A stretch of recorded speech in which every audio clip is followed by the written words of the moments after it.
Hey everybody, how y'all doing? I'm Nick Boutwell from Perry, Georgia.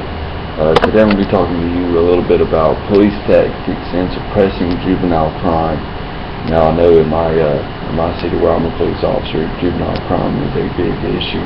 It's an ongoing issue and it is a grueling issue for police officers and how to handle these situations. There's a lot of red tape to go through whenever you start dealing with juveniles. So let's go ahead and get started. I'm going to give you an overview of juvenile crime, and over the past few years, juvenile crime rates have doubled compared to adult crime rates. Police are trying several tactics to attempt to reduce juvenile crime. Here are a few tactics, like I said,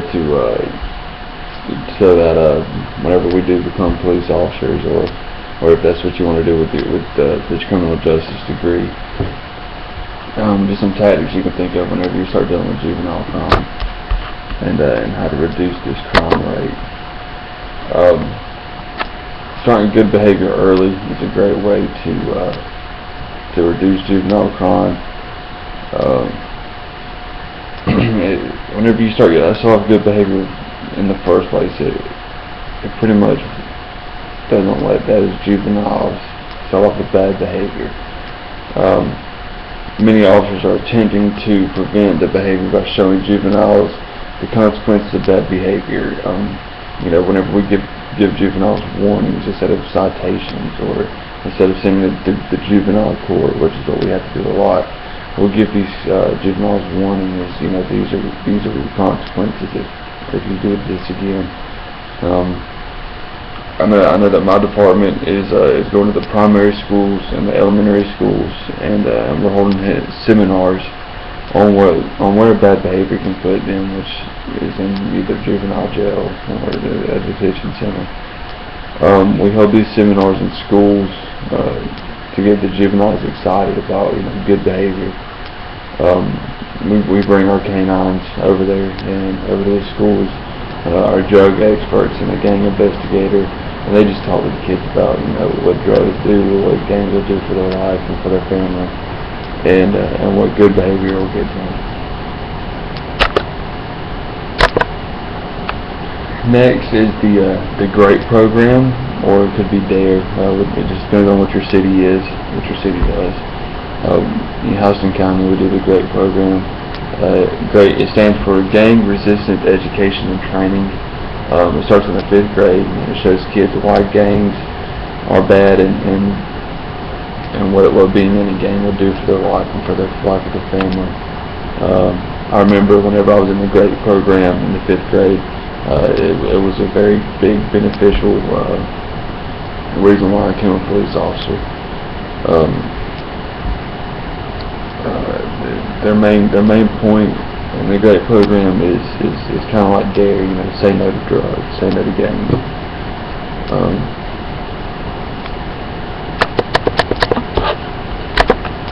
Next, we have in the city of Perry, we have three major ghettos, if you will. In those areas, the gang rate and drug rate and the crime rate in general is higher than other parts of town. So we do what we call a concentrated patrol in those areas. We do it mainly in lower income housing, like I said, and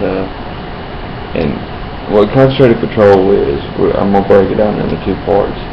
Patrol is defined as the act of moving about an area, especially by an authorized and trained person or group, for the purpose of observation, inspection, or security.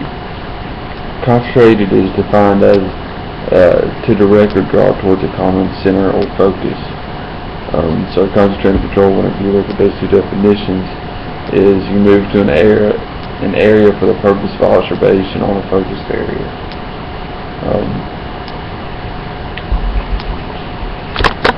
The next one is going to be mentoring. Many juvenile delinquents do not have a positive influence in their life, so they need, that police influence in their life in a positive way, not always in a negative way. And so being a mentor to these kids, whenever you go on scene with them, or they come to you and they ask you, hey, what do you feel about doing this, and da da da da. You know, you can be that mentor for that juvenile and show them what positive behavior can be. It really has a positive influence on their life. Like I said, most of these juveniles don't have sisters, brothers, father figure that 9 times out of 10 is not in the picture. And most of the time they're in prison. So, you know, that's the only thing that these kids know is prison and bad behavior. So if you could be that positive influence in their life, it would help them out, you know, tremendously. Next is going to be presence in the schools. Where do you think that juveniles spend most of their time? At home, on the bus, at a friend's house. The kids spend 8 hours a day at school. So, you know, almost half of their days at school. You know, so why not throw a police officer in the schools to be that positive influence in these children's lives? So we have our SRO, which are school resource officers. We have one in the high school, middle school, and all elementary schools. Then they provide a kind of an outlet for these juveniles to go to whenever they're having a problem. Next one is going to be knock and talk. Now, personally, I love doing these, you know, especially, you know, around 8 or 9 o'clock. It's a great way to go out and meet the public and meet the people that you're dealing with on a daily basis. Pretty much what you do is, you know, you go around to the neighborhoods, you get out of your patrol car, you knock and you just talk to these people, check how their welfare is and how everybody's doing inside the house. It also shows the people we care, you know, called community policing. And it shows juveniles that we're not always these bad guys that give tickets and lock people up, which we're not. You know, it shows them that they can come talk to us about their problems because we care. Next one is fair but tough. It's talking about the juvenile justice system. Whenever it comes to the juvenile justice system, we all know the system is extremely tough when it comes to punishment, but they are fair. The system punishes hard due to the fact that, you know, juveniles are our future. Hard punishment shows juveniles that bad behavior is not tolerated. It's got a lot of consequences, and hopefully that the punishment is given to the juvenile will realize that bad behavior will not be tolerated and they will turn their life around. So that's pretty much all I have on police tactics and suppressing juvenile crime. I hope y'all enjoyed. Bye.